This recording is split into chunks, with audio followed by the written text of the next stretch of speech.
ഇന്ത്യയിലും അതേമാതിരി തന്നെ വിദേശ രാജ്യങ്ങളിലൊക്കെ പുറത്ത്, കേരളത്തിന് പുറത്ത് ധാരാളം സ്ഥലത്ത് പോയിട്ടുണ്ടാവുമല്ലോ അല്ലേ? അത് എവിടെയൊക്കെയാണ് പുറത്ത് പോയിരിക്കുന്നത്? വിദേശത്ത് എവിടെയൊക്കെയാണ് പോയിരിക്കുന്നത്? ഇപ്പോൾ വിദേശത്ത് സ്വിറ്റ്സർലാൻഡ്, ദുബായ്, പിന്നെ USA. USA കഴിഞ്ഞ മാസം. അതെ അതെ. Okay okay. പിന്നെ ഇന്ത്യയിൽ തന്നെ പല സ്ഥലത്തും അല്ലേ? അതെ അതെ അതെ. ഇന്നാളെ എവിടെയോ എന്താ ജാർഖണ്ഡിലോ എവിടെയോ പോയിരുന്നു? അതെ അതെ അതെ. ആസാം. പറയുന്നത് അത് ട്രൂപ്പായിട്ട് പോയത്. ഓക്കെ. തായമ്പകയെ കുറിച്ച്, തായമ്പകയിൽ ഇപ്പം നിങ്ങൾ വിരാജിക്കുകയാണല്ലോ. അപ്പോൾ ആദ്യം ആരുടെ കൂടെയാണ് ഡബിള് തായമ്പക കൊട്ടിയത്? പിന്നെ ആരുടെയൊക്കെ അതേമാതിരി തന്നെ നിങ്ങൾ സിംഗിള് കൊട്ടാനാണോ താല്പര്യം, ഡബിളാണോ ട്രിപ്പിളാണോ? അതിൻ്റെയൊക്കെ ഒരു വ്യത്യാസം. കാരണം പലരും പറയാനായിട്ടുണ്ട്, സത്യം പറയുകയാണെന്ന് വെച്ചിട്ടുണ്ടെങ്കിൽ തായമ്പക കാണുമ്പോൾ സിംഗിൾ തായമ്പക കാണണം അത്രേ. അതെ. ഈ പഞ്ചതായമ്പക അല്ലെങ്കിൽ ത്രിപിള് എന്നൊക്കെ പറയുമ്പോൾ അത് ശരിയായിട്ടുള്ള രൂപമല്ല എന്ന് പലരും പറയണു, നമുക്കറിയില്ല. അപ്പോൾ നിങ്ങളുടെ ഒരു കാഴ്ചപ്പാട് തായമ്പകയെക്കുറിച്ചും ആരുടെ കൂടെയൊക്കെയാണ് കൊട്ടിയിരിക്കണതിനെ കുറിച്ചും ഒക്കെ. രണ്ട് കാര്യങ്ങളാണ് ഇപ്പോൾ ചോദിച്ചത്. ഒന്ന് ആദ്യത്തെ തായമ്പക. ആദ്യത്തെ ഡബിൾ തായമ്പക ഇപ്പോൾ എൻ്റെ കൂടെ ഞാൻ പറഞ്ഞല്ലോ, ഒരു കൃഷ്ണപ്രസാദ്, കൃഷ്ണനുണ്ണി, പിന്നെ ഞാനും. അപ്പം അന്ന് ചേന്നങ്ങാട് ക്ഷേത്രത്തിൽ ഇവിടെ എന്താ പറയുക, നമ്മുടെ കോട്ടായി ഭാഗത്ത്. അതെ, അന്ന് എൻ്റെ ഓർമ്മ ശരിയാണെങ്കിൽ നരകാസുരവധാണ് ട്രൂപ്പ് കളി അവിടെ, നരിപ്പറ്റാശാൻ്റെ നരകാസുരനൊക്കെ ആയിട്ട്. അപ്പോൾ അന്ന് അവിടെ ഒരു ഡബിൾ തായമ്പയും വേണം. അപ്പോൾ അങ്ങനെ പറഞ്ഞ് എൻ്റെ കൂടെയുള്ള ഇപ്പോൾ എൻ്റെ ബാച്ചാണെങ്കിലും കൃഷ്ണുണ്ണിയേട്ടൻ കുറച്ചും കൂടി നന്നായിട്ട് കൊട്ടിയിരുന്നു, തായമ്പ നന്നായിട്ട് കൊട്ടിയിരുന്നു വരുമ്പോൾ തന്നെ. അപ്പോൾ ഞങ്ങളുടെ രണ്ടാളുടെയും കൂടിയും ഡബിൾ തായമ്പയാക്കി എന്ന് വെച്ചാൽ സെറ്റ് ചെയ്യിച്ച് തന്നു. കശപിശകളൊന്നും ഇല്ലാതെ വൃത്തിയായിട്ടുള്ള ഡബിൾ തായമ്പയാക്കി തന്നു. അപ്പോൾ അന്ന് അവിടെ കഥകളിക്ക് മുമ്പ് തായമ്പക, അതാണ് ആദ്യമായിട്ട് ഡബിൾ തായമ്പ കൂട്ടി. അന്നത്തെ ഒരു അനുഭവം എന്ന് വെച്ചാൽ, അന്ന് അവിടെ അടിയന്തരം നടത്തുന്നത്, അമ്പലത്തിലെ അടിയന്തര ചടങ്ങുകൾ നടത്തുന്നത് കല്ലൂർ രാമട്ടി ആശാന. ഒരു ഇടകാലൊക്കെ ആയപ്പോൾ ആശാൻ ഇങ്ങോട്ട് കയറി വന്നു സ്റ്റേജിലേക്ക്. അപ്പോൾ രാമകൃഷ്ണാശാൻ മുമ്പിൽ വട്ടം പിടിക്കുന്നുണ്ട്. കാരണം ആശാന ഒക്കെയാണ് തായമ്പ, ഗോപാലാശാനും ആശാനുമാണ് ഇതാക്കി തന്നത്. അപ്പോൾ ആശാൻ മെല്ലെ ഇടന്തലച്ചണ്ട അങ്ങോട്ട് കൊടുക്കാൻ വേണ്ടി തയ്യാറായപ്പോൾ ആശാൻ നേരെ പിന്നിലേക്ക് വന്നു. എന്നിട്ട് അവിടെ നിന്ന് വലന്തല കൊണ്ട് വാങ്ങിയിട്ട് 2 അടിയോ, എന്നിട്ട് ഒരു അലർച്ചയും. അവിടുന്ന് പേടി കൊണ്ടാണോ അല്ലെങ്കിൽ കൊട്ടാനുള്ള ധൈര്യം, അവിടുന്ന് അങ്ങോട്ട് ഒരു കാലം, കാരണം അത്രയും നേരം തായമ്പ മുഴുവൻ ഇരുന്ന് കണ്ടു. അതെ. അപ്പോൾ അദ്ദേഹത്തിന് ഉദ്ദേശിച്ച ഒരു കാലത്തിലേക്ക് കയറുന്നില്ല തോന്നിയിട്ടാണ് തോന്നുന്നത്. തായമ്പ കഴിയോളം അങ്ങോട്ട് അമർത്തി പിടിച്ചു തന്നാണ്. അതൊരു വലിയൊരു അനുഭവം കൂടിയാണ്. തീർച്ചയായിട്ടും. പിന്നെ രണ്ടാമത്തെ ചോദ്യം, ത്രിപിൾ തായമ്പക ശരി. അതെ, കൊട്ടാൻ താല്പര്യം ഇപ്പോഴും സിംഗിളാണ്. ഇപ്പോൾ ഒന്നാമത് ഇപ്പോൾ ഈ പ്രായം അതിന് ആവതുള്ള പ്രായമാണ്. പിന്നെ ഇപ്പോൾ ഡബിളാവുമ്പോൾ കുറച്ചും കൂടി നമുക്ക് ശ്വാസം വിടാൻ സമയം കിട്ടും.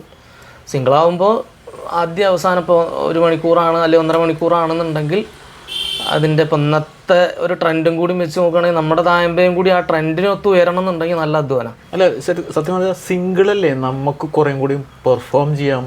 അതെ, സിംഗിളാണ്. അതെ അതെ. മറ്റേതെന്ന് വെച്ചാൽ ആലോചിക്കാനുള്ള സമയമുണ്ട്. അതെ. പിന്നെ ത്രിബിള് ഒരിക്കലും മോശമായെന്ന് എനിക്ക് തോന്നിയിട്ടില്ല. നല്ല ത്രിബിൾ തായമ്പകളും ഉണ്ട്. ഞാൻ മറ്റേത് മോശം, ഇത് നല്ലത് നല്ല. മട്ടന്നൂരാശാനും ശ്രീകാന്തേട്ടനും ശ്രീരാജേട്ടനും കൊട്ടണം നമുക്ക് എത്ര ഇരുന്ന് കണ്ടാലും മതിയാവില്ല. കാരണം ഓരോരോ കഷ്ണം, ആശാൻ ഒരു കഷ്ണം കൂട്ടിയാൽ അപ്പുറത്ത് അതിലൊരു കഷ്ണം കൂടും. ശ്രീരാജേട്ടനാവുമ്പോൾ ഒരു കഷ്ണം കൂടി കൂട്ടി, അത് കൊടുക്കൽ വാങ്ങലുകൾ, അത് അത്രയും മനസ്സ് അത്ര ഇണങ്ങിയോണ്ടാണ് അങ്ങനെ ചെയ്യാൻ പറ്റുന്നത്. അങ്ങനത്തെയും ഉണ്ട്.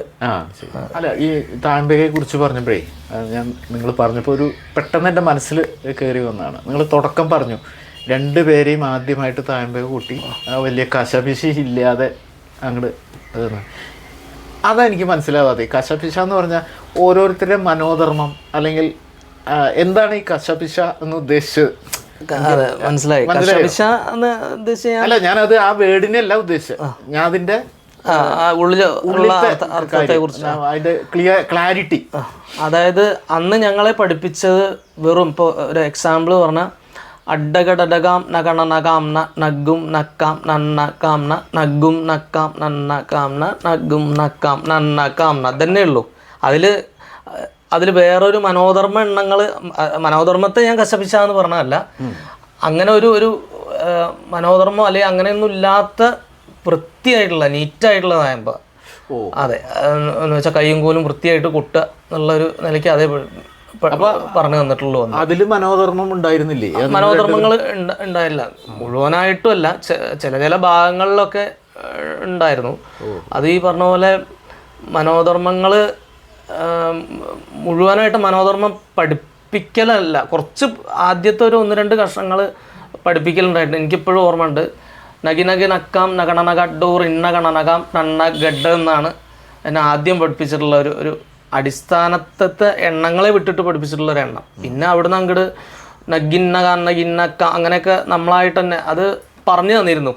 ഇതിപ്പോൾ ഒരു സാധ്യത മാത്രമാണ്. ഇനി ഇവിടുന്ന് അങ്ങോട്ട് നിങ്ങൾ ഓരോ എണ്ണങ്ങൾ കേട്ടിട്ടും അല്ലെങ്കിൽ അങ്ങനെ പഠിച്ചിട്ടും പിന്നെ സ്വന്തമായിട്ട് നിങ്ങളുടെ ഉള്ളിൽ നിന്ന് ഉണ്ടാക്കണം എന്നുള്ളൊരു വാചകം. ഇപ്പോൾ രാമകൃഷ്ണാശാൻ തായമ്പ കുട്ടിക്കുമ്പോൾ പറഞ്ഞ ഒരു വാചകം, ഒരു ചെറിയ കുട്ടി കുറച്ചു കാലം അച്ഛൻ്റെ കൈ പിടിച്ച് നടക്കും, തന്നെ നടക്കാറായാൽ തന്നെ നടക്കണം, നിങ്ങളുടെ ഐഡൻറ്റിറ്റി നിങ്ങൾ തന്നെ ഉണ്ടാക്കണം. അപ്പോൾ അതിനു വേണ്ടി ചിലപ്പോൾ പല ഇതുകളും കേൾക്കേണ്ടി വരും. അതേപോലെ ധാരാളം തായമ്പകൾ കേൾക്കണം. എന്നിട്ട് അതന്നെ കോപ്പി ചെയ്യാതെ നിങ്ങൾ അതിന്ന് മനോധർമ്മമായിട്ട് നിങ്ങൾ സ്വന്തമായിട്ട് ഉണ്ടാക്കുമ്പോഴേ അതിനുള്ള വിജയം കാണൂ എന്നുള്ള ആശം പറയാം. അല്ല, ജിതിൻ ഇതേമാതിരി തായമ്പ കൂട്ടുമ്പോൾ സ്വന്തമായിട്ട് എന്തെങ്കിലും ഇംപ്രവൈസ് ചെയ്ത് ഉണ്ടാക്കിയിട്ടുണ്ടാവും എന്ന് വിചാരിക്കണോ? ഇല്ലേ? ചെയ്യാറുണ്ട്. അതെ, എന്തെങ്കിലും പുതിയ ഇപ്പോൾ കേൾക്കുന്നവർ ഇത് ഇങ്ങനെ അങ്ങനെ എന്തെങ്കിലും പറഞ്ഞിട്ടുണ്ടോ ആരെങ്കിലും?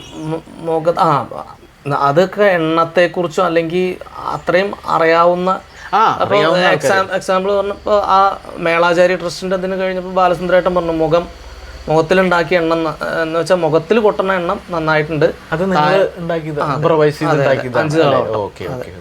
അത് കഴിഞ്ഞിട്ട് ആദ്യത്തെ എണ്ണവും നന്നായിട്ടുണ്ട് പറഞ്ഞു. അത് വലിയൊരു കാര്യം. പിന്നെ നിങ്ങളുടെ വിവാഹമൊക്കെ എപ്പോഴായിരുന്നു? ഫാമിലിയെ കുറിച്ചൊന്ന് പറയും. ഫാമിലി, എൻ്റെ ഭാര്യ ശ്രുതി, 2 മക്കള്, മൂത്ത ആള് നയന, ചെറിയ ആള് നീരവ് കൃഷ്ണ. ഓക്കെ. അതെ, കുട്ടികൾക്ക് അത്യാവശ്യം മകള് പതികാലം കഴിഞ്ഞു. അരേവാ മകള് പതികാലം കഴിഞ്ഞു. പിന്നെ ഞാൻ തന്നെ.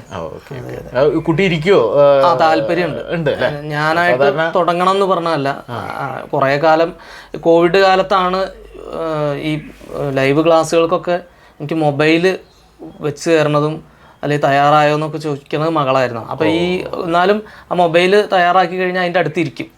എന്നിട്ട് ഞാൻ ഇതിൽ വായ്ത്താരി പറയണമൊക്കെ ഒരു 3.5 വയസ്സിൽ ഗണപതിക്കൈയൊക്കെ വായ്ത്താരി താളം പിടിച്ച് പറഞ്ഞിരുന്നു.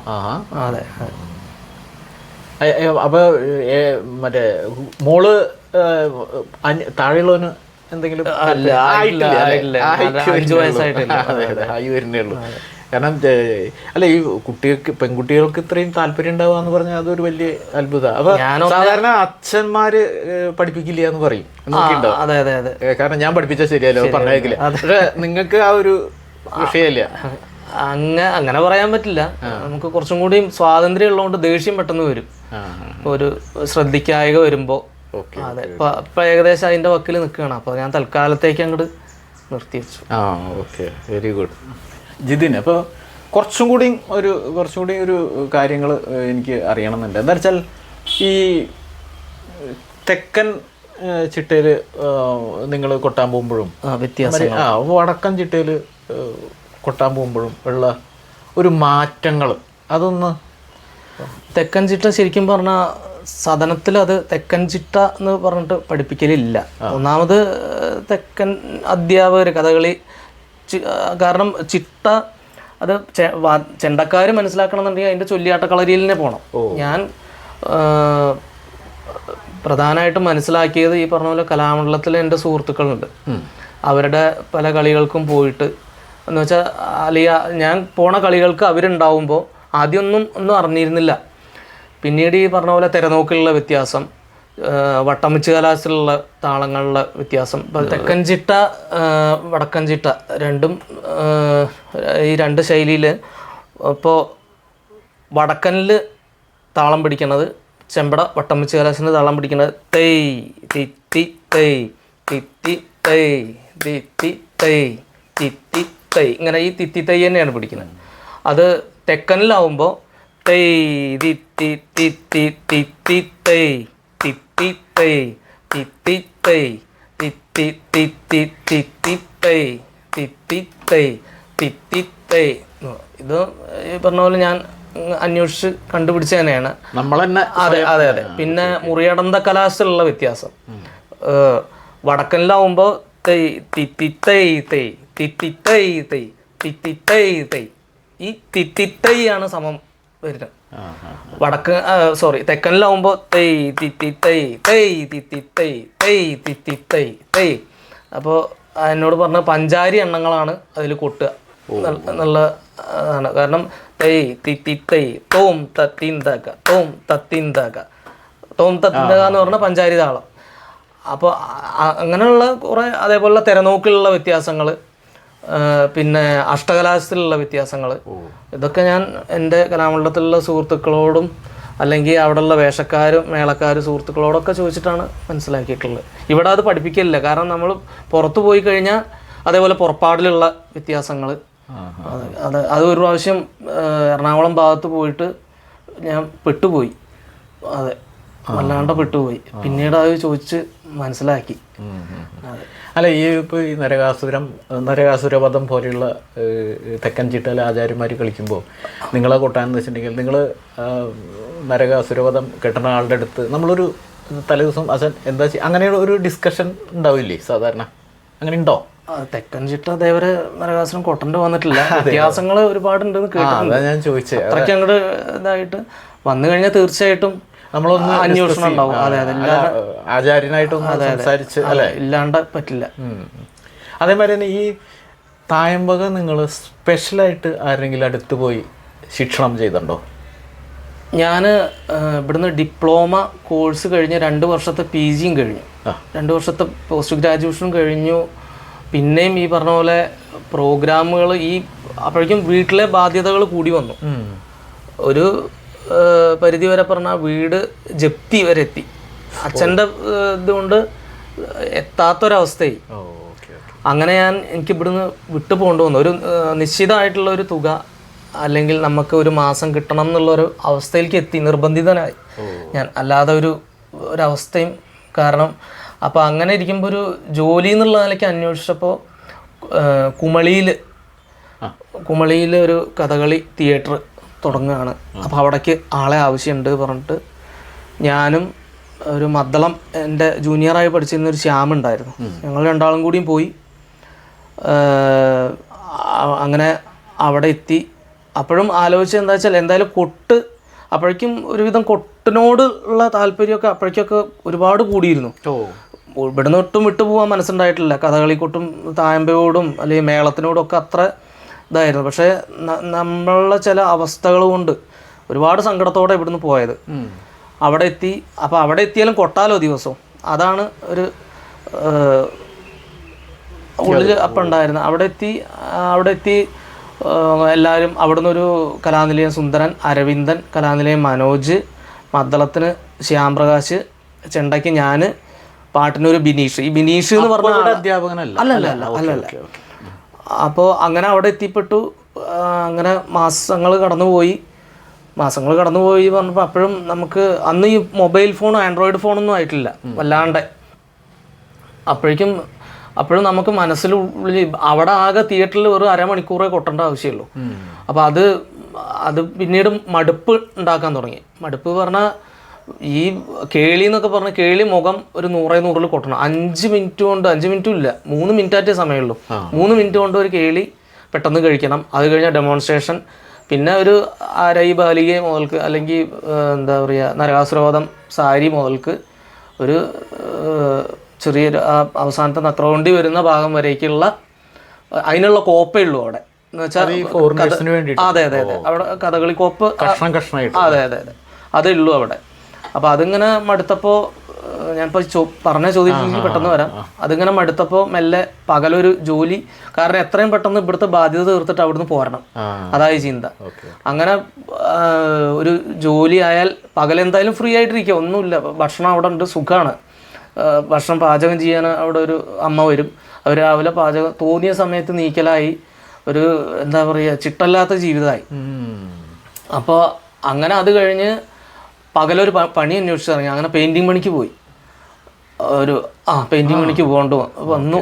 കാരണം അങ്ങനെ അവിടെ നിന്ന് ഒരു കുറി കൂടി ഞാൻ ഏകദേശം വീടിൻ്റെ ബാധ്യത ഒഴിവാക്കാനുള്ള കാശ് ഞാൻ സമ്പാദിച്ചു. അപ്പോൾ അത് കഴിഞ്ഞ് ഒരു ശിവരാത്രിക്ക് അവിടെ നിന്ന് ചാടി.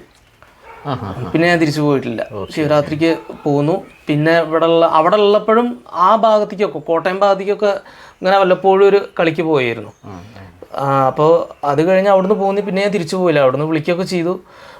വിളിച്ച് ഞാൻ പറഞ്ഞു ഞാൻ ഇനി വരുന്നില്ല എന്ന് പറഞ്ഞു. അത് പിന്നെ കുറേ പ്രശ്നമൊക്കെ ആയി. അവിടെ ബോണ്ടിലൊക്കെ ഒപ്പിട്ടതൊക്കെയാണ്, കേസ് കൊടുക്കുമെന്നൊക്കെ പറഞ്ഞു. അവസാനം ഞാൻ പിന്നെ അവിടുന്ന് പോന്നു. എന്തായാലും പോന്ന് ഇവിടെ നാട്ടിലെത്തി. ഞാൻ രാമകൃഷ്ണാശാനെ വിവരം അറിയിച്ചു, ഞാൻ പോന്നിട്ടുണ്ട്, ഇനി ഞാൻ തിരിച്ചു പോകണില്ല ആശാൻ, അപ്പോൾ കളികളൊക്കെ ഉണ്ടെങ്കിൽ ഞാൻ വരാം. പക്ഷേ അപ്പോഴേക്കൊക്കെ എൻ്റെ മനസ്സിൽ നിന്ന് പാടെ കഥകളി എന്ന് പറഞ്ഞാൽ അങ്ങോട്ട് പോയിരുന്നു. ഇപ്പം ഇന്നത്തെ പോലെ യൂട്യൂബ് കാണാനുള്ളൊരു സൗകര്യമെങ്കിലും ഉണ്ടായിരുന്നെങ്കിൽ ഞാൻ ഒരു പക്ഷേ കണ്ടിരുന്നു. തായമ്പയാലും പിന്നെ ഈ പെയിൻറ്റിങ് ബക്കറ്റ് കൊടുത്തിട്ട് 3-4 നിലയുടെ മുകളിൽ പോകണം. ഞാൻ അവിടെ നിന്ന് ഇറങ്ങുമ്പോഴേക്കും നല്ലൊരു വർക്കറായിരുന്നു. പക്ഷേ സ്പ്രേ പെയിൻറ്റിങ് ആണ് ഇതിൽ ഏറ്റവും ബുദ്ധിമുട്ടുള്ളത്. അതുവരേക്ക് ഞാൻ പഠിച്ചു. അത് കഴിഞ്ഞ് ഞാൻ ഇവിടെ വന്നു.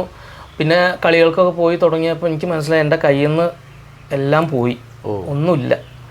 കഥകളിപരമായിട്ടാണെന്നുണ്ടെങ്കിലും തായമ്പ എനിക്കൊന്നും കൊട്ടാൻ പറ്റുന്നില്ല. കയ്യൊക്കെ ആകെ ബലം വെച്ചു. അവിടെയും സാധകം ചെയ്തിരുന്നു. ഈ ചുറ്റുപുറം ബുദ്ധിമുട്ടാണെന്നുണ്ടെങ്കിൽ ഞാൻ അവിടുന്ന് ഒരു ടൈൽസ് കടയിൽ പോയിട്ടൊരു കടപ്പക്കല്ലിൻ്റെ ഒരു കഷ്ണമുണ്ട്, അത് റൗണ്ടിൽ കട്ട് ചെയ്ത് വാങ്ങി അതിൻ്റെ മുകളിലൊരു എന്താ തേങ്ങയുടെ ചകിരി കൊണ്ടുണ്ടാക്കിയൊരു ചവിട്ടി പോലുള്ളൊരു സാധനം, അതിലൊക്കെ സാധകം ചെയ്തിരുന്നു. പോകുമ്പോഴേ ഇവിടുന്ന് 2 മുട്ടിയും കൊണ്ടൊക്കെ പോയത്. അത് മുടങ്ങാതെ ചെയ്തിരുന്നു. പക്ഷെ അതുകൊണ്ടൊന്നും ഇവിടെ പിടിച്ചു നിൽക്കാൻ പറ്റാത്ത അവസ്ഥയായി. ആ സാധനം കൊണ്ടൊന്നും മേളത്തിലേക്കായാലും കഥകളിക്കൊട്ടിനാണെങ്കിലും അതൊന്നും പോരാന്നുള്ള അവസ്ഥയായി. പിന്നെ അവിടുത്തെ ക്ലൈമറ്റും ഭയങ്കര തണുപ്പാണ്, ഹൈ റേഞ്ച് ആണല്ലോ. അത് കഴിഞ്ഞ് ഇപ്പം ഇനി പറഞ്ഞ ചോദ്യം, ഇവിടെ എത്തി ആശാനെ അറിയിച്ചു. അപ്പോൾ ആശാൻ പറഞ്ഞു, അപ്പം ഞാൻ കുറച്ച് കൊട്ടിയപ്പോൾ എനിക്ക് ഇതും കൊണ്ട് പോരാ തോന്നി. അപ്പോൾ ഞാൻ പറഞ്ഞു ആശാൻ എനിക്കൊരു നിലാസാധകം ചെയ്യണം എന്ന് പറഞ്ഞു. അപ്പോൾ ആശാൻ പറഞ്ഞു, ഇത് ഞാൻ ഇവിടെ പഠിക്കണ കാലത്ത് ഞാൻ ഒരു പ്രാവശ്യം ആശാനോട് പറഞ്ഞ, അന്ന് ആശാൻ പറഞ്ഞു നടക്കില്ല, അന്ന് അതിനുള്ള ത്രാണിയില്ല, തടിയില്ല, ആരോഗ്യമില്ല, ചിലപ്പോൾ കുഴഞ്ഞു വീണാലോ എന്നൊക്കെ വിചാരിച്ചിട്ട് ആശാൻ സമ്മതിച്ചില്ല. അത് കഴിഞ്ഞ് ആശാൻ പറഞ്ഞു, അങ്ങനെയാണെങ്കിൽ ഇപ്പോൾ വാസു ആശാൻ ഇവിടെ അടുത്തുണ്ടല്ലോ, നമുക്ക് നിങ്ങൾ ആശാനെ പോയി കാണൂ എന്ന് പറഞ്ഞു. എന്തായാലും ഞാൻ പറഞ്ഞു ആശാൻ എനിക്ക് ചൊല്ലിയാട്ടത്തിന് കുറച്ച് കൊട്ടണം, കാരണം മനസ്സിലൊക്കെ പോയി ഈ ചിട്ടയും ചടങ്ങുകളൊക്കെ മറന്നിരിക്കുന്നു എന്ന് പറഞ്ഞ് അവസാനം ആശാൻ ഹരിസാറോട് പറഞ്ഞ് അതിനുള്ള പെർമിഷൻ കിട്ടി. അപ്പോൾ ഞാൻ ചൊല്ലിയാട്ടത്തിന് ഇങ്ങനെ കൊട്ടിക്കൊണ്ടിരിക്കുമ്പോൾ ആശാൻ പറഞ്ഞു, വാസു ആശാൻ ഇവിടെ ഉണ്ട്. അപ്പോഴും നിലാസാധകത്തിൻ്റെ അപ്പോഴും എത്തിയിട്ടില്ല. അപ്പോൾ താൻ ഉച്ചയ്ക്ക് ശേഷമൊക്കെ ഫ്രീ അല്ലേ, ആശാനും ചേച്ചിയും മാത്രമേ ഉള്ളൂ അവിടെ. അന്ന് വേറെ ആരുമില്ല, മക്കൾ 2 ഒരാൾ കോഴിക്കോടും ഒരാൾ പിന്നെ എറണാകുളമോ തിരുവനന്തപുരമൊക്കെയാണ്. അപ്പോൾ ഞാൻ അന്ന് ഇവിടുന്ന് ആശാൻ്റെ സൈക്കിൾ എടുത്തിട്ട്, അന്ന് ബൈക്കൊന്നുമില്ല, സൈക്കിൾ എടുത്തിട്ട് വലന്തലയിൽ വെച്ച് കെട്ടിയിട്ട് ഞാൻ ആശാൻ്റെ അടുത്തേക്ക് പോകും. അവിടെ അതെ അതെ അതെ അവിടെ പോയ ചെണ്ടയൊക്കെ തുറന്നിരിക്കും. ക്ലാസ്സുകളെക്കാൾ കൂടുതൽ അന്ന് നമുക്ക് അത്രയും എന്താ പറയുക, നമ്മളെ കൊണ്ട് പലതും ചെയ്യിക്കാനുള്ള കഥകൾ കേട്ടിട്ടുണ്ട്, അനുഭവങ്ങൾ. അതെ അതെ അതെ അതെ അത് ഭയങ്കരമായിരുന്നു. ഇപ്പോൾ അന്തരിച്ചു പോയ അങ്ങാടിപ്പുറം കൃഷ്ണാസേട്ടനെ കുറിച്ച്, പിന്നെ ഉണ്ണീഷാശാനെയും രവിയാശാനെയും ആശാൻ തായമ്പക പഠിപ്പിച്ച കാലം, ഈ കൃഷ്ണാസേട്ടൻ്റെ അനിയൻ രാമദാസേട്ടനെയും കൂടിയും ആശാൻ ഡബിൾ തായമ്പ പൊട്ടിച്ചിട്ടുണ്ട് ആ കാലം. അങ്ങനെ അന്നൊക്കെ ആശാൻ പറയാം, അങ്ങാടിപ്പുറം റെയിൽവേ സ്റ്റേഷനിൽ റെയിൽവേ റെയിൽവേ പാതയൊക്കെ നടന്നിട്ട് എന്ന് വെച്ചാൽ അധികം നടന്നിട്ട് ആശാൻ പോയിട്ടാണ് പഠിപ്പിച്ചിട്ടുള്ളത്. അങ്ങനെ കുറേ കഥകൾ ഇത് കേൾക്കുമ്പോൾ നമുക്കിങ്ങനെ തോന്നും. പക്ഷെ ക്ലാസ്സുകൾ കിട്ടുന്നില്ല അപ്പോഴും. ഞാൻ കുറേ ദിവസം കഴിഞ്ഞ് ഞാൻ ചോദിച്ചു, ആശാൻ എനിക്ക് തായമ്പയൊക്കെ ഒന്ന് കുട്ടി നോക്കണമെന്നുണ്ട്. അപ്പോൾ ആശാൻ്റെ സ്ഥിരം പറയാറുള്ള വാചകം പോലെ നിനക്ക് ശരിയാക്കാം എന്നുള്ള മറ്റുള്ള ആശാൻ അങ്ങനെ പറയും. അങ്ങനെ കുറച്ച് ദിവസം ആശാൻ കുറച്ച് എന്തെങ്കിലുമൊക്കെ കൊട്ടും, അത് കൊട്ടാൻ പറയും. അങ്ങനെ ഒരു ഉപരിപഠനം എന്നുള്ള നിലയ്ക്ക് അതേ ഉണ്ടായിട്ടുള്ളൂ. അങ്ങനെ നിൽക്കുന്ന സമയത്താണ് ഈ നിലാസാധകത്തിൻ്റെ കാര്യം അന്നത്തെ അത് ഉള്ളിൽ കിടക്കുന്നുണ്ട്. അപ്പോൾ ഞാൻ രാമകൃഷ്ണ ആശാനോട് പറഞ്ഞപ്പോൾ ആശാൻ പറഞ്ഞു, എന്നാൽ ഒരു കാര്യം ചെയ്യൂ, വാസു ആശാൻ അവിടെ ഇല്ലേ, ആശാനെ ഒന്ന് വിളിക്കുകയാണെങ്കിൽ എനിക്കും കൂടി ചെയ്യാമല്ലോ എന്ന് പറഞ്ഞു. അപ്പോൾ അവിടെ ചെന്നപ്പോൾ ആശാൻ പറഞ്ഞു, ഞാൻ വരില്ല എന്നേ പറഞ്ഞു. ഒന്നാമത് നിങ്ങളെ കൊണ്ട് അത് മുഴുമിക്കാൻ കഴിയില്ല എന്ന് പറഞ്ഞു. അപ്പോൾ പിന്നെ കുറച്ചും കൂടി വാശിയായി. അങ്ങനെ പറഞ്ഞാൽ പറ്റില്ലല്ലോ, അത് ചെയ്യാണ്ട്. അപ്പോൾ അതിന് ചാർട്ട് തയ്യാറാക്കണം എന്ന് വെച്ചാൽ ഓരോരോ ദിവസം എത്ര മണിക്കൂർ ഇന്ന സമയത്ത് തുടങ്ങണം. ഏർലി മോർണിംഗ് അല്ലേ? അല്ല, വൈകുന്നേരം സന്ധ്യയ്ക്ക് തുടങ്ങുക. 6 to 6:45, പിറ്റേ ദിവസം 6 to 6:45, അങ്ങനെ 3/4 മണിക്കൂർ. ആദ്യ ദിവസം 6 to 6:45 വരെ, പിറ്റേ ദിവസം 6 to 6:45 പ്ലസ് 3/4 കൂടും. അങ്ങനെ 3/4 മണിക്കൂർ കൂടി 15ാമത്തെ ദിവസം 12 മണിക്കൂറാവും. അത് കണ്ടിന്യൂസ് ബ്രേക്കില്ലാതെ എന്ന് വെച്ചാൽ വെള്ളം കുടിക്കാനോ അല്ല, അങ്ങനെയല്ല ഉദ്ദേശിച്ചത്. ഓരോ ദിവസത്തെ ബ്രേക്ക് ഇല്ലാതെ. അതെ, 15 ദിവസം അല്ലേ? അതെ. അതിന് പുറമെ 4 സാധകങ്ങളെ ഇപ്പോൾ 12 മണിക്കൂറാകുമ്പോൾ 4 സാധകങ്ങൾ 3 മണിക്കൂർ വെച്ച് അങ്ങനെ കട്ട് ചെയ്യും. അങ്ങനെ അപ്പോൾ അത് ചെയ്യാൻ തീരുമാനിച്ചു. ചാർട്ടൊക്കെ തയ്യാറാക്കി. ഞങ്ങളൊരു 6 ആൾക്കാർ തയ്യാറായി. അങ്ങനെ മുഴുവൻ ചെയ്യും. അതിനിടയ്ക്ക് ഒരാൾ കുഴഞ്ഞ വീഴിലൊക്കെ ഉണ്ടായി, ബോധമൊക്കെ പോവും. ഒരു സ്ട്രെയിനാണ്. പകലുറങ്ങാൻ പാടില്ല. ഈ വൈകുന്നേരം ഇത് ചെയ്യുന്നത്? അതെ, വൈകുന്നേരം ചെയ്യണം. എന്ന് വെച്ചാൽ രാത്രിയാണല്ലോ വരിക. വൈകുന്നേരം 6 to അങ്ങനെ പോയി. പകല് ആയി കഴിഞ്ഞാൽ ഉറങ്ങാനും പറ്റില്ല. 12 ദിവസം കഴിഞ്ഞാൽ 3/4 മണിക്കൂർ കുറഞ്ഞു വരും. പക്ഷെ 14ാമത്തെ ദിവസവും 16ാമത്തെ ദിവസവും ഒരു 3/4 മണിക്കൂറുകളെ വ്യത്യാസമുള്ളൂ. അത് എന്താ ഈ തായമ്പ തന്നെ കൊട്ടും? തായമ്പ മാത്രമല്ല, ഇപ്പോൾ വലന്തക്കിട്ടയിലെ എണ്ണങ്ങൾ, ഇപ്പോൾ കഥകളിയിലെ പടപ്പുറപ്പാട്, അല്ലെങ്കിൽ ഇരട്ടിവട്ടം, അങ്ങനെയുള്ള സാധനങ്ങൾ. അവിടെ ഇതിൽ കൊട്ടിലുപരി ആ ടൈമിംഗ് ആണ് അല്ലേ? ഇത്ര സമയം, അത് കഴിഞ്ഞ് അതിങ്ങനെ മെയിൻറ്റെയിൻ ചെയ്ത് പോകണം. സ്റ്റാമിന വർദ്ധിപ്പിക്കുക എന്നുള്ളൊരു ഉദ്ദേശമാണ്. അതങ്ങനെ മുഴുമിച്ചു. പിന്നെ കുറച്ചു കാലം കൂടിയൊക്കെ ആശാൻ്റെ അടുത്ത് ക്ലാസ്സിന് പോയി. ഞാൻ അവിടെ വീട്ടിൽ തന്നെ ആയിരുന്നു എന്ന് വേണമെങ്കിൽ പറയാം. അത് കഴിഞ്ഞ് പിന്നെ നിലാസാധകം കഴിഞ്ഞ് പിന്നെ പ്രോഗ്രാമുകളായി. അപ്പോൾ എപ്പോഴാണ് ഈ സദനത്തിൽ അധ്യാപകനായിട്ട് ജോയിൻ ചെയ്തത്? ഏത് കൊല്ലാണ്? ഞാൻ ഈ ഒരു 2012-13 അതെയോ? ആ ഒരു കാലഘട്ടത്തിൽ. അപ്പം അതിൽ വലിയൊരു ഗ്യാപ്പ് വന്നു അല്ലേ? ഞാൻ ഈ കുമളിയിൽ പോയി 2 വർഷം ഞാൻ അവിടെ, എൻ്റെ ഒരു 2 വർഷം ഞാൻ നശിപ്പിച്ചു ചോദിച്ചാൽ അങ്ങനെയല്ല, അത് ഓരോ കുടുംബത്തിനെയും കൂടി നോക്കണം എന്നുള്ള നിലയ്ക്ക് അവിടെ നിൽക്കേണ്ട നിർബന്ധിതനായാലും തിരിച്ചു വന്ന് നമ്മൾ പൂർവാധികം ഭംഗിയായിട്ട് പുറത്തേക്ക് വന്നുല്ലോ. അതാ ഒരു മോശം സമയം എല്ലാവർക്കും ഉണ്ടാവും. പല ഒന്നും പറയാൻ പറ്റില്ല, ഇനി സഞ്ചരിക്കാണ്ട് കുറെ അല്ല ഉണ്ട്, അതല്ലേ പറഞ്ഞത്. എന്നാലും ഞാൻ പറഞ്ഞ തിരിച്ചു വന്നു. നിങ്ങളിപ്പോൾ അറിയപ്പെടുന്ന ഒരു കലാകാരനാണ് കഥകളി ചെണ്ടയിലും അതേമാതിരി തന്നെ തായമ്പകലിലും. അപ്പോൾ അതൊരു വലിയ ഭാഗ്യമാണ്. ആ 2 കൊല്ലം ഒരു പരീക്ഷണം അത്രയും കൂടെ വിചാരിച്ചാൽ മതി അല്ലേ? അതിൽ നിന്ന് നിങ്ങൾക്ക് വളരെയധികം പാഠങ്ങൾ ഉൾക്കൊണ്ടു. അതുകൊണ്ടാണ് നിങ്ങൾക്ക് വന്ന് തിരിച്ചു വാശിയും ആ നിലാസാധകം ചെയ്യണം എന്നുള്ളതും ഒക്കെ അല്ലേ? അതൊക്കെ ഒരു ദൈവനിശ്ചയം എന്ന് വേണമെങ്കിൽ പറയാം അല്ലേ? ജിതിന് തുടക്കത്തിലെ പറഞ്ഞല്ലോ ക്രിക്കറ്റിനോട് ഭയങ്കര താല്പര്യം ഉണ്ടായിരുന്നു എന്ന് പറഞ്ഞല്ലോ. ഇപ്പോൾ അന്ന് ക്രിക്കറ്റിൽ ഒരു വടിയാണ് എന്ന് വെച്ചാൽ നിങ്ങൾ മുളയോണ്ട് അല്ല മറ്റേ മടല്, അവിടെ മടലാണെന്ന് പറയാം നമ്മളും. അന്ന് നിങ്ങളുടെ കയ്യിൽ ഒരു മടലിലാണ് കളിച്ചത്. ഇന്ന് നിങ്ങൾ ഇപ്പോഴും കയ്യിൽ 2 വടിയുണ്ട്. പക്ഷെ ഞാൻ ഇത് വീണ്ടും എടുത്ത് ചോദിക്കാൻ കാരണം, ശരിക്കും അന്ന് നിങ്ങൾ ഇപ്പോൾ ക്രിക്കറ്റിലൊക്കെ എന്ന് പറഞ്ഞാൽ വളരെയധികം നമ്മൾ വിചാരിക്കാത്ത ഫ്യൂച്ചറുള്ള ഇതാണ്. നിങ്ങൾ നല്ലൊരു പ്ലെയർ ആയിരുന്നു. ബാറ്റിംഗ് ആയിരുന്നു, ബൗളിംഗ് ആയിരുന്നു നിങ്ങൾക്ക് താല്പര്യം? എനിക്ക് രണ്ടും. അപ്പോൾ ഒരു മിനി ഓൾറൗണ്ടറാണ്. ഇപ്പോഴും ഓൾറൗണ്ടറാണ് എങ്കിലും ഒരു ഓൾറൗണ്ടർ ആയിരുന്നു. അപ്പോൾ അന്ന് നിങ്ങൾ അച്ഛൻ ഇവിടെ കൊണ്ടുവിട്ടപ്പോൾ വിട്ടില്ലായിരുന്നെങ്കിൽ നിങ്ങൾ ക്രിക്കറ്റിൽ എന്തെങ്കിലും ആവുന്നോ, അല്ലെങ്കിൽ അങ്ങനെ എന്തെങ്കിലും ഒരു റിഗ്രറ്റ് ഉള്ളിൽ തോന്നിയിട്ടുണ്ടോ, ഒരു വിഷമം നിങ്ങൾക്ക് തോന്നിയിട്ടുണ്ടോ, അയ്യോ അവിടെ തന്നെ നിന്നാൽ ഞാൻ ചിലപ്പോൾ, അങ്ങനെ എന്തെങ്കിലും തോന്നുന്നു എപ്പോഴെങ്കിലും തോന്നിയിട്ടുണ്ടോ? സാധ്യത വളരെ കുറവാണ്. ഒന്നാമത് എന്താ വെച്ചാൽ അന്നത്തെ കാലത്തെ സാമ്പത്തിക സ്ഥിതി വെച്ച് ഞാൻ എവിടെ എത്തില്ല. ഒരിക്കലും എത്തില്ല. കാരണം ദാരിദ്ര്യം, കുട്ടിക്കളി. അതെ അതെ അതെ അതെ. പക്ഷെ അതൊരു എന്താ പറയുക, ഒരു വല്ലാത്തൊരു അവസ്ഥയാണ്. ആ വീട്ടിലുള്ള ആ സ്കൂള് വിട്ടു വന്നുള്ള അന്ന് പോയില്ലെങ്കിൽ വളരെ സങ്കടം പറഞ്ഞാൽ ഞാനാ ടീം ക്യാപ്റ്റൻ. താഴേക്കോട് മേലേക്കോട് അങ്ങനെ 2 മാച്ചുകളൊക്കെ. അതെ അതെ അതെ അതെ. അപ്പോൾ അതിൽ എൻ്റെ ടീം എന്തായിട്ടുണ്ടാവും, എൻ്റെ ടീം എന്താ ചെയ്യുന്നുണ്ടാവുക, അതൊക്കെ ആലോചിച്ച് പഠിക്കാൻ പോലും പറ്റാത്ത അവസ്ഥയായിട്ടുണ്ട്. അല്ല, അത് റിഗ്രറ്റ് ചെയ്യേണ്ട. അന്നും കയ്യിൽ ബാറ്റ് ഉണ്ടായിരുന്നു, ഇന്ന് 2. ഇനിയിപ്പോൾ മരണം വരെ 2 കോല് മതി. അതല്ല, അതിൻ്റെ ഇടയിൽ വേറൊരു കാര്യം കൂടി ഉണ്ട്. അന്ന് നിങ്ങൾ ക്രിക്കറ്റ് കളിക്കുമ്പോൾ നിങ്ങളോട് ചോദിക്കാതെ അച്ഛൻ നിങ്ങളെ കൊട്ടു പഠിക്കാൻ ഇവിടെ ഏൽപ്പിച്ചു. ഇന്ന് നിങ്ങൾ എന്താ ചെയ്യാൻ? നിങ്ങളൊരു അച്ഛനായിട്ട് മോളോട് ചോദിക്കാണ്ട് മോളെ പഠിപ്പിക്കുക അല്ലേ? അത് 2 കാര്യങ്ങളാണ്. ഒന്ന്, ഞാൻ ചോദിക്കാതെ അല്ല ഞാൻ തുടങ്ങി വെച്ചത്. മോള് ഇഷ്ടം കാണിച്ച എന്ന് വെച്ചാൽ ഈ കോവിഡ് കാലത്ത് ഇതിങ്ങനെ തുടങ്ങിയ അവസാനം എന്നോട് ചോദിച്ചു, എന്നെ പഠിപ്പിക്കുന്നില്ലേ ചോദിച്ചു. ഞാൻ അപ്പോഴും സാധാരണയായിട്ട് ഒരു 3-3.5 വയസ്സിൽ ഗണഗീതമൊക്കെ എന്താ പറയുക, ഇടയ്ക്ക ശ്രുതിയിൽ പാടും. അതെ. അപ്പോൾ എന്താ പറയുക എന്ന് വെച്ചാൽ ഈ കോവിഡ് കാലത്ത് ഇടയ്ക്ക പുറത്ത് വെച്ചിരുന്നു വീട്ടിൽ. അന്ന് എങ്ങോട്ടും ഇറങ്ങാനില്ല. ഈ ക്ലാസ്സുകളും അതേപോലെ വീട്ടിലിരുന്ന് കൊട്ടലൊക്കെ ഉണ്ടായിരുന്നു. കൊട്ടാതിരുന്ന വല്ലാത്തൊരു ഇറിറ്റേഷൻ ഫീൽ ചെയ്യും. ഇപ്പം ആ കോവിഡ് കാലത്തൊന്നും പുറത്തേക്ക് എൻ്റെ വീട് കുറച്ച് മറ്റു വീടുകളിൽ നിന്ന് ഇതായതുകൊണ്ട് വലിയ ശല്യമല്ല. അപ്പം ഇങ്ങനെ വന്നിരുന്ന് ഒരു ദിവസം ഞാൻ നോക്കുമ്പോൾ കൊട്ടുണ്ട്, എന്തൊക്കെയോ കുറേ കൊട്ടുണ്ട്.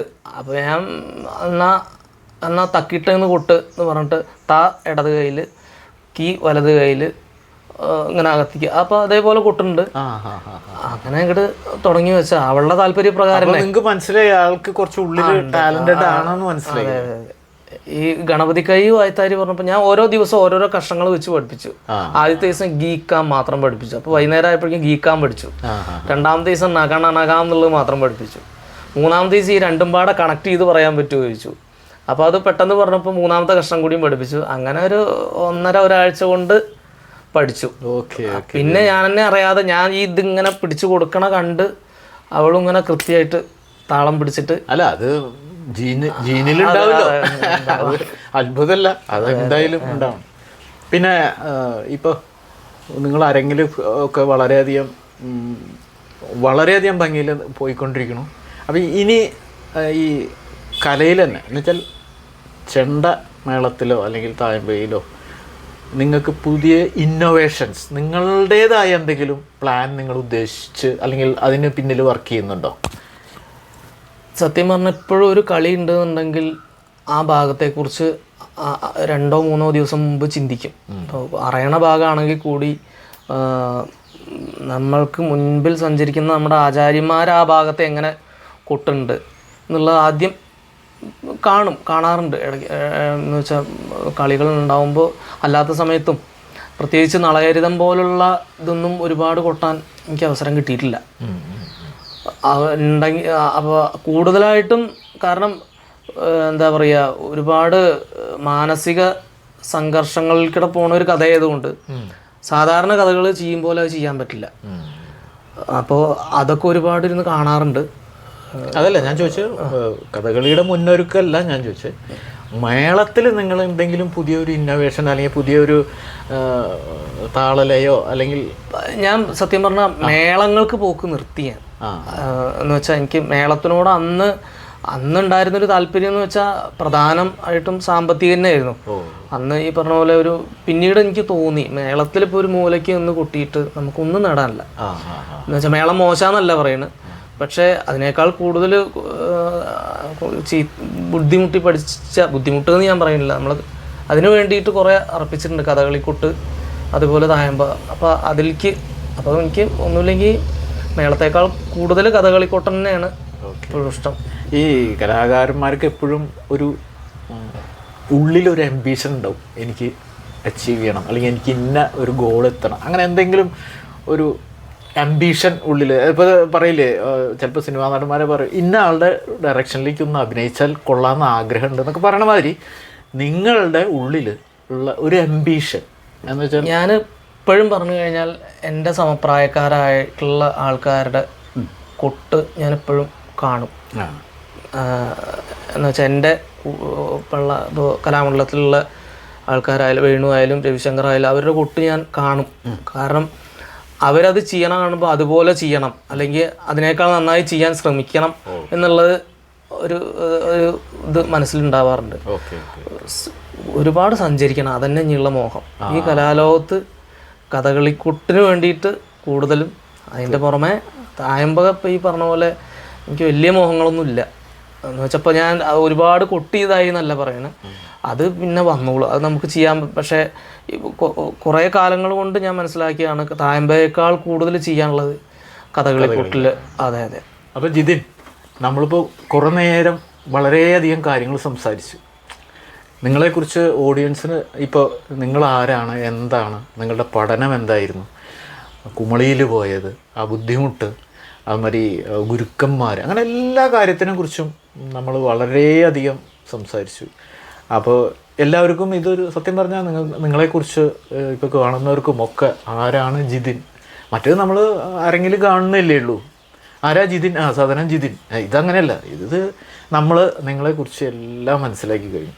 അപ്പോൾ എന്തായാലും ഇത്രയും നേരം നമ്മളോട് വന്ന് സഹകരിച്ച് എല്ലാ കാര്യങ്ങളും നമ്മളോട് പറഞ്ഞു തന്നതിനും, അതുമാതിരി ഭാവിയിൽ വീണ്ടും വീണ്ടും ഉത്തരോത്തരം ഉയർച്ചകളും അതേമാതിരി ധാരാളം അവാർഡുകളും അംഗീകാരങ്ങളും എല്ലാം ഉണ്ടാകട്ടെ എന്ന് ജഗദീശ്വരനോട് പ്രാർത്ഥിക്കുന്നു.